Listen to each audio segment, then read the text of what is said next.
Dear students, good morning. मैं गिरीश कुमार आप सबों का हार्दिक स्वागत करता हूं, अभिनंदन करता हूं मेरे इस चैनल पर।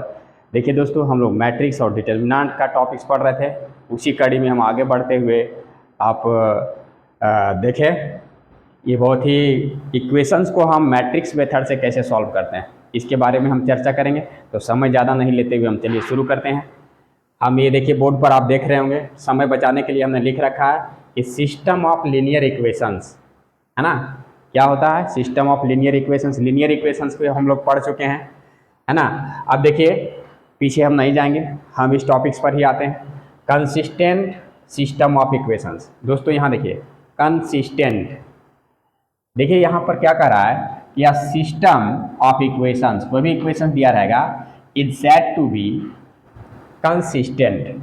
इसको कंसिस्टेंट दोस्तों कब कहेंगे?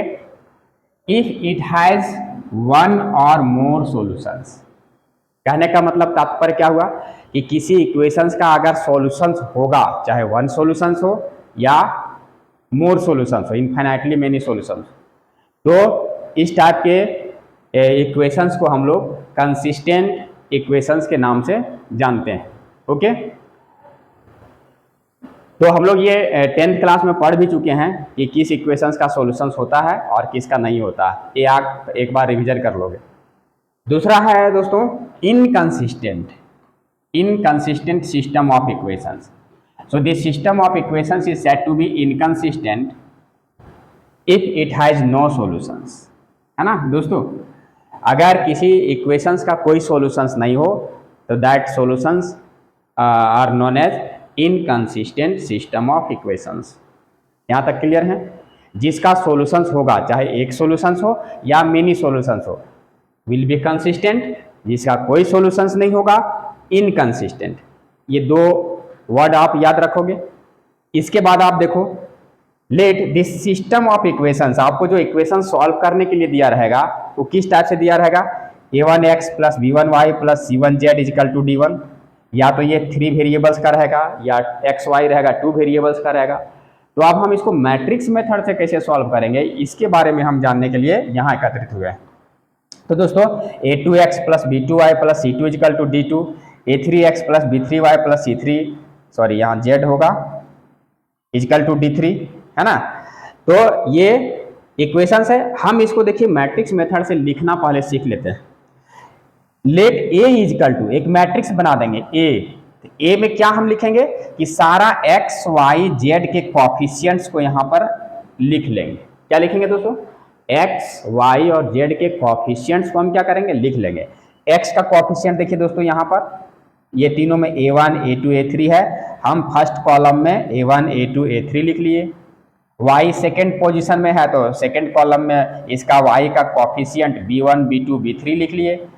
थर्ड में, थर्ड कॉलम में, यहाँ थर्ड में z है तो z का कॉफिशिएंट c1 c2 c3, तो यहाँ c1 c2 c3 लिख लिए। ओके दोस्तों, तो कोई भी इक्वेशंस अगर इस टाइप से दिया रहेगा, मैट्रिक्स मेथड से लिखते समय a बराबर मान लेंगे और सारा कॉफिशिएंट्स को उसको x का, y का, z का, अगर सिर्फ 2 ही वेरिएबल है सिर्फ x का y का, इस टाइप से हम लोग इसको लिख करके इसको a एक मैट्रिक्स बना देंगे। क्या बना देंगे दोस्तों? a एक मैट्रिक्स के रूप में इसको लिख लेंगे। एंड वेरिएबल्स यहाँ क्या है? X Y Z. तो दोस्तों यहाँ वेरिएबल एक्स से डिनोट करेंगे, कैपिटल एक्स से, और उतना बराबर मान लेंगे एक्स वाई जेड। इसको हम कॉलम इस टाइप से, ये 3 रो हो गया। क्लियर? इसको कैपिटल एक्स को एक्स वाई जेड लिख लिए, और ये जो कांस्टेंट टर्म है उसको कैपिटल बी से डिनोट करेंगे, d1 d2 d3। ये डायरेक्ट कांस्टेंट को d1 d2 d3 लिख लेंगे। अब दोस्तों देखिए, हम इस इक्वेशंस को मैट्रिक्स रूप में लिख सकते हैं a into X is equal to B. क्यों दोस्तों? क्योंकि a और x को जब मल्टीप्लाई करेंगे और इजिकल टू इक्वेट करेंगे b के साथ, तो ये सारा इक्वेशंस हमको मिलते जाएगा। देखिए ऐसे कैसे गुना करते हैं कि इसके सबसे पहले इसका कॉलम इसके रो के बराबर है, ये 3/3 का है, ये 3/1 का है। अब देखिए दोस्तों, इसके रो को इसके कॉलम से गुना करेंगे तो a1x b1y प्लस c1z, और इक्वेट करेंगे बराबर b से, तो ये d1 आ जाएगा। तो देखिए ये आ जाएगा a2x plus b2y plus c2z is equal to second में आ जाएगा तो d2 आ जाएगा।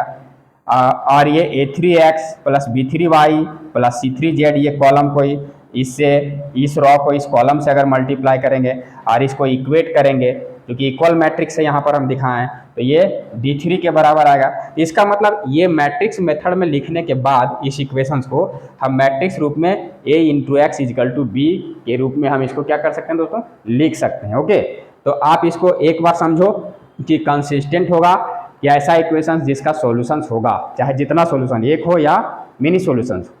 इनकंसिस्टेंट होगा जिसका कोई सॉल्यूशंस नहीं हो। और एक इक्वेशंस जो दिया रहेगा लीनियर इक्वेशंस, उसको हम इस टाइप से मैट्रिक्स के रूप में लिख सकते हैं। ए सारा कॉफिशिएंट्स, एक्स वेरिएबल्स और बी कांस्टेंट टर्म को, और इसको टोटल को हम ए इंटू एक्स बराबर बी के रूप में लिख देंगे, ये मैट्रिक्स फॉर्म में मल्टीप्लिकेशन के रूप में, ताकि इसको मल्टीप्लाई करने के बाद फिर यही सिस्टम ऑफ इक्वेशन सबको मिल जाएगा। ओके,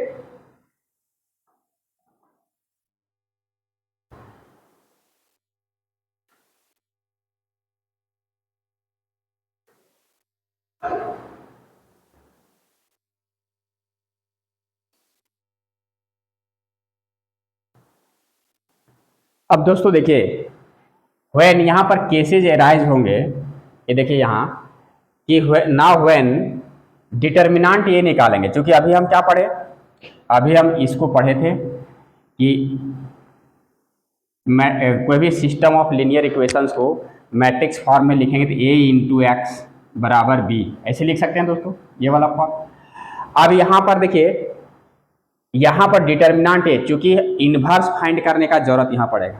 तो अभी पिछले ही लेक्चर में हम बताएं कि इन्वर्स फाइंड होगा अगर डिटर्मिनेंट ए एडजॉइंट के रूप में हम फाइंड करेंगे, तो चूंकि यहाँ पर देखिए ए इन्वर्स बराबर आता है 1 bye determinant A into adjoint of matrix A. तो यहाँ पर ये डिटर्मिनेंट, ये डिनोमिनेटर में ये वाला पार्ट जीरो नहीं होना चाहिए, क्योंकि जीरो आएगा तो वो इनफाइनाइट हो जाएगा, जो यहाँ पर या अनडिफाइंड हो जाएगा। तो यहाँ पर पहले हम क्या कहेंगे, ये डिनोमिनेटर में डिटर्मिनेंट ये है, डिटर्मिनेंट ये नॉट इक्वल टू जीरो होना चाहिए। तो ए एक्स बराबर बी, अब दोनों तरफ हम ए इन्वर्स से मल्टीप्लाई करिए, ये इसको साथ रख लीजिए, है ना, एसोसिएटिव लॉ। यहाँ A inverse A into x बाहर कर दिए, ए इन्वर्स बी इसको छोड़ दो। ए इन्वर्स को ए से मल्टीप्लाई करने से, किसी के इन्वर्स से मल्टीप्लाई करने से आइडेंटिटी मैट्रिक्स देगा, तो इसको आइडेंटिटी मैट्रिक्स हो जाएगा, ये ज्यों का त्यों आ गया। अब आइडेंटिटी मैट्रिक्स को खुद x से गुना करने से x आएगा, और ये ज्यों का त्यों आ गया। तो देखिए दोस्तों, x मतलब क्या आ गया, कैपिटल X मतलब एक्स वाई जेड, है ना। तो ये X Y Z this is equal to A inverse B. अब इसको कैसे निकालेंगे, किसी भी चीज़ को ए इनवर्स निकालेंगे इस मेथड से, एडजॉइंट निकाल करके, और उसको b से मल्टीप्लाई करेंगे, x का जो एक्स वाई जेड है उसको इक्वेट कर लेंगे, एक्स वाई और जेड। तो मेरा मैट्रिक्स मेथड से एक्स वाई जेड का क्या निकल जाएगा, वैल्यू निकल जाएगा। ओके दोस्तों, अब देखिए यहाँ दो केसेज आता है, ऑब्जेक्टिव में आता है फाइंड करने के लिए कि कौन सा सिस्टम ऑफ इक्वेशंस कंसिस्टेंट होगा और कौन इनकंसिस्टेंट होगा। तो दोस्तों सबसे पहले अगर हम पढ़े कि कंसिस्टेंट कब होगा, जब सॉल्यूशंस होगा, चाहे वो एक सॉल्यूशंस हो या मेनी सॉल्यूशंस हो, इनफाइनाइटली मेनी सॉल्यूशंस हो। और इनकंसिस्टेंट कब होगा, जब उसका कोई सॉल्यूशंस नहीं हो।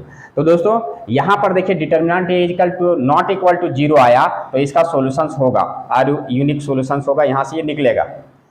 अगर दोस्तों determinant A equal to zero आ गया, तब हम एक चीज यहाँ चेक करेंगे कि एडजॉइंट ए निकालेंगे और उसको बी से मल्टीप्लाई करके देखेंगे। इसको देखने के बाद क्या होगा, if adjoint A into B not equal to zero आया, तो this system of equations has no solutions. अगर नॉट इक्वल टू जीरो आया, एडजॉइंट ए को बी से मल्टीप्लाई किए, नॉट इक्वल टू जीरो आया, तो system of equations has no solutions. और जैसे नो सॉल्यूशंस होगा तो नहीं सॉल्यूशंस मतलब नॉट कंसिस्टेंट, तो this system is will be inconsistent. Okay दोस्तों, अगर डिटर्मिनेंट ये जीरो है और एडजॉइंट ए इंटू बी का मान भी जीरो आया, तो the given system of equations has infinitely many solutions. ये आपको सिर्फ प्रॉपर्टी जानना है, ये कंसिस्टेंट और इनकंसिस्टेंसी चेक करने के लिए आपको यूज करना है। बाकी विशेष आपके सिलेबस में ये नहीं है। बाकी यहाँ तक जो है सो काम हम करेंगे कि सिस्टम ऑफ इक्वेशंस को ये आएगा पार्ट, अगर डिटर्मिनेंट ये नॉट इक्वल टू जीरो, तो इस मेथड से पहले हम इन्वर्स ए को बी से मल्टीप्लाई करेंगे, और ए इन्वर्स कैसे निकालेंगे तो हम आपको सिखा चुके हैं, एडजॉइंट ए बटा डिटर्मिनेंट ए। इस मेथड से निकाल करके अभी हम एक एग्जांपल सॉल्व करके दिखाते हैं, इससे हम इसको सॉल्व करेंगे। और सिर्फ अगर कंसिस्टेंसी और इनकंसिस्टेंसी चेक करना है तो हम ये प्रॉपर्टी को दिमाग में सेट करके रखेंगे। ओके दोस्तों, ये एक बार अच्छे से वीडियो देखना और समझने का कोशिश करना। अच्छे से हम समझाएं, एक बार फिर से देखेंगे कि कंसिस्टेंट होगा, इनकंसिस्टेंट होगा। कंसिस्टेंट कब होगा? जब सिस्टम ऑफ इक्वेशंस का सॉल्यूशंस होगा तो कंसिस्टेंट होगा, सॉल्यूशंस नहीं होगा नॉट कंसिस्टेंट, उसी को इनकंसिस्टेंट बोलते हैं। अब कंसिस्टेंट मतलब सॉल्यूशन होगा या नहीं होगा चेक करने का क्या तरीका है कि अगर determinant A not equal to 0 आया तो उसका यूनिक सॉल्यूशंस होगा और उसको ऐसे निकालना है। अगर डिटर्मिनेंट ये 0 आ गया तब हम कैसे पता करेंगे कि कंसिस्टेंट है या इनकंसिस्टेंट? तो अब हम निकालेंगे एडजॉइंट ए और उसको बी से गुना करेंगे। अगर ये नॉट 0 तो not consistent, that is inconsistent होगा। अगर डिटर्मिनेंट ये 0 आया और adjoint A into B is equal to भी 0 आ गया, इसका मतलब इसका इन्फाइनाइटली मेनी सॉल्यूशंस होगा। तो हम बता चुके हैं कि अगर एक सॉल्यूशंस हो या एक से ज़्यादा सॉल्यूशंस हो, सॉल्यूशंस होना चाहिए। अगर सॉल्यूशंस होगा तो सिस्टम ऑफ इक्वेशंस क्या होगा? कंसिस्टेंट होगा। ओके दोस्तों, इतना ही बातें ध्यान में रखनी है, अच्छे से सुनना है और इसको कॉपी पर नोट डाउन करना है। एक बार अच्छे से धीरे धीरे करके सुनना और दिमाग में इसको मतलब इसको घुमाना कि कंसिस्टेंट कब होगा, इनकंसिस्टेंट कब होगा। सॉल्यूशंस होगा, हम बार बार बता रहे हैं कि सॉल्यूशंस होना चाहिए, चाहे एक सॉल्यूशंस होगा या मेनी सॉल्यूशंस होगा, सॉल्यूशंस होना चाहिए, कंसिस्टेंट होगा। अगर सॉल्यूशंस नहीं है, not solutions not consistent, that is inconsistent. ये छोटा क्वेश्चन आता है। बाकी मैट्रिक्स मेथड से इसको हम कैसे सॉल्व करेंगे एक एग्जांपल से आपको बताते हैं कि किसी भी सिस्टम ऑफ इक्वेशंस को मैट्रिक्स मेथड से एक्स वाई जेड का वैल्यू कैसे फाइंड करेंगे, अभी हम देखते हैं।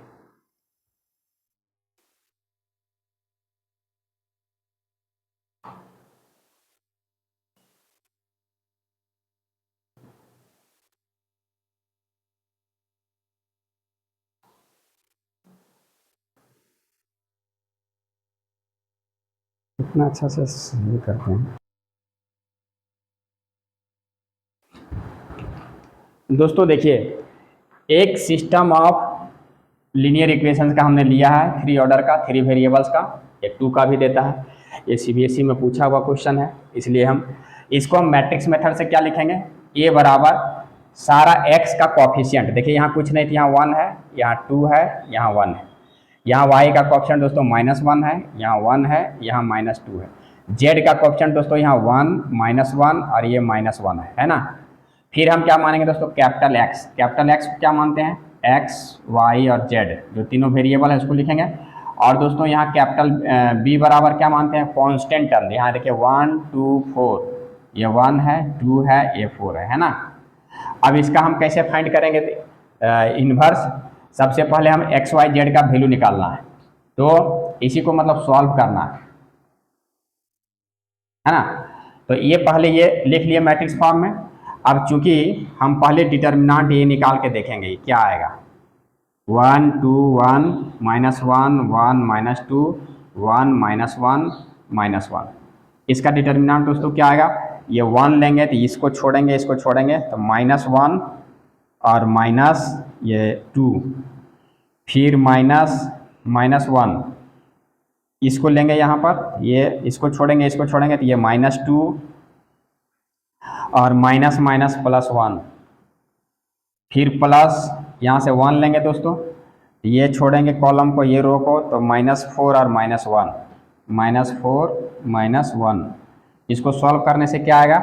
-3 -3 और ये +1 और यहाँ से -1, तो ये -1 आ जाएगा मल्टीप्लाई होके और यहाँ से -5 आ जाएगा। तो दोस्तों यहाँ से देखिए 5, 3, 8, 1, 9, -9 आ गया इसका। So this is not equal to 0। अगर ये नॉट इक्वल टू 0 तो इसका एक सॉल्यूशंस होगा, यूनिक सॉल्यूशंस होगा, तो उसको हम एक्स वाई जेड का वैल्यू कैसे फाइंड करेंगे। ओके, अब हम क्या करेंगे कि जितना का भी है इसको हम ए इन्वर्स पहले निकालेंगे, है ना। एडजॉइंट निकालेंगे, ए इन्वर्स निकाल के पहले हम इसको रख लेंगे।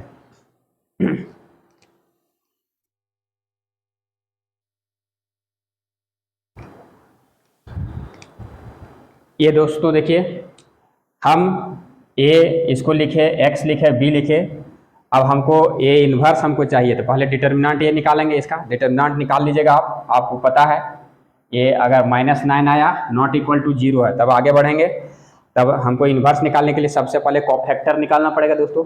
C11 -1 का पावर स्क्वायर, तो इसको, इस कॉलम को और इस रो को छोड़ेंगे तो ये -1 है ना, और यहाँ से आ गया ये 1, मतलब इस कॉलम को इस रो को छोड़ेंगे तो 1 -2 और -1 -1, इसको मल्टीप्लाई, ये -1 का स्क्वायर तो 1 ही हो जाएगा इंटू, ठीक है, मतलब ये 1 इंटू, इसको हम डिटर्मिनेंट को तोड़ेंगे तो -1 और ये माइनस फार्मूला से, और ये माइनस और माइनस +2, तो माइनस प्लस माइनस हो जाएगा, तो -3 और 1 से गुना होगा तो ये -3 आ गया। तो सिमिलरली C12 मतलब -1 का पावर, इसको जोड़ के I + J मतलब 1 और 2 3 यहाँ आएगा, फिर इसको लेंगे तो ये कॉलम ये रो को छोड़ेंगे तो -2 और माइनस माइनस +1, तो इस टाइप से ये दोस्तों सारा चीज़ जो है सो निकाल लेना। C11 C12 से लेकर के C33 तक नॉट हो निकलेगा, क्योंकि यहाँ 3/3 ऑर्डर का है, 2/2 ऑर्डर का रहेगा तो 4 हो निकलेगा। तो इस टाइप से इसके बाद एडजॉइंट निकालेंगे, सारा कोफैक्टर को यहाँ पर लिख देंगे, इसका ट्रांसपोज करेंगे, ये पहले सिखा चुके हैं तो ये इस रूप में इसका निकल गया। अब ए इन्वर्स निकालने के लिए दोस्तों फॉर्मूला होता है 1 bye determinant A into adjoint A, तो 1 बाय डिटर्मिनेंट ए का वैल्यू यहाँ से -9 आया, उसको बैठाएंगे और ये एडजॉइंट ये इसको लिख देंगे। ओके दोस्तों, तो इस रूप से इन्वर्स निकल गया। अब इन्वर्स के बाद जैसे हम क्या करेंगे सो देखिए दिखाते हैं।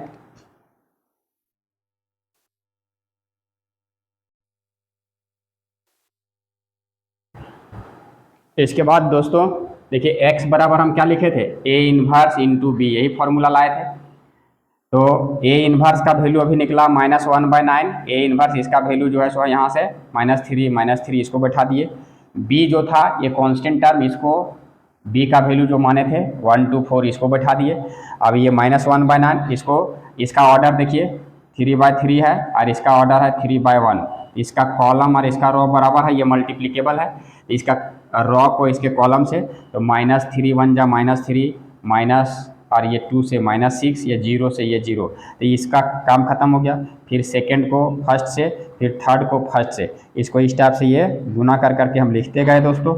यहाँ से ये 3/3 ऑर्डर का फर्स्ट, और ये 3 ये फर्स्ट और लास्ट का मिलेगा, 3/1 का मिलेगा। तो देखिए रॉ 3 है, 3/1 का मिला, इसको -9 आएगा, 12 1 13 में 4 घटेगा 9, 12 2 14 में 5 घटेगा 9, ये आ जाएगा।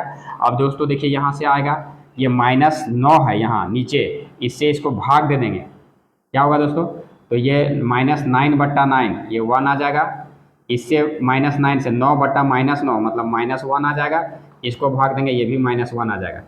ये दोस्तों देखिए ये वैल्यू किसका निकला दोस्तों, कैपिटल X का। अब चूंकि so this implies capital X को हम मान चुके हैं X Y और Z। अब इसका वैल्यू मेरा यहाँ आ गया 1 -1 -1, 1 -1 और -1। अब इसको इक्वेट कर लेंगे दोस्तों, X के सामने X है तो X बराबर 1, Y के सामने -1 है सेकेंड में, तो ये -1 और Z के जगह ये -1 है। तो इस टाइप से इसका जो है सो आंसर निकल गया। तो ये सिस्टम ऑफ इक्वेशंस जो है लिखा हुआ रहेगा solve by matrix method, by matrix method, है ना दोस्तों। ये मैट्रिक्स मेथड से जो है सो सॉल्व करने का सिस्टम हम बता दिए, सिस्टम ऑफ इक्वेशंस का सॉल्व करने का सिस्टम हमने बता दिया। तो इस टाइप से कंसिस्टेंट, इनकंसिस्टेंट, मैट्रिक्स मेथड से कैसे सॉल्व करेंगे और एक्स वाई जेड का वैल्यू निकालेंगे। ये हमेशा एग्जाम में आता है, ये क्वेश्चन लॉन्ग क्वेश्चन बनता है। आप अच्छे से वीडियो एक बार देखना और देखने के बाद इसको फेयर करना और अपने से समझने के बाद अपने से कैलकुलेशन करना। इजी है दोस्तों, लेकिन थोड़ा सा प्रैक्टिस करना पड़ेगा। तो आप एक बार इसको अच्छे से कर लोगे, ये हमें उम्मीद है।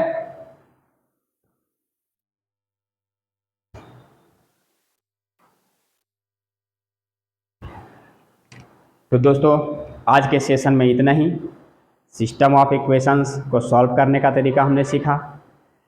तो पुनः हम मिलते हैं नेक्स्ट वीडियो में। तब तक के लिए आप स्वस्थ रहें, मस्त रहें, पढ़ें, आगे बढ़ें, समाज को आगे बढ़ाएं, देश को आगे बढ़ाएं। यही हमारी रिक्वेस्ट है, विनती है। और अगर आप अच्छा करोगे, गॉड आपको ज़रूर कोऑपरेट करेंगे। हमेशा पॉजिटिव थिंकिंग रखें, अपने लिए, अपने समाज के लिए और लोगों के लिए सहानुभूति रखें। ज़रूर पढ़ाई करें, अच्छे से पढ़ाई करें। पढ़ाई के अलावे जो भी एक्टिविटीज़ हैं आप करें, लेकिन 6 घंटा 5 घंटा पढ़ाई ज़रूर करें। तो तब तक के लिए हम विदा लेते हैं। अगर वीडियो पसंद आए लाइक शेयर एंड सब्सक्राइब ज़रूर करें। कमेंट में ज़रूर लिखें कि आपको कैसा समझ में आ रहा है, नहीं आ रहा है। वैसा हम अपने आप को और अप टू डेट करेंगे और इम्प्रूव करेंगे। तो इतना काम आप प्लीज़ ज़रूर करें। बहुत बहुत धन्यवाद। जय हिंद, जय भारत।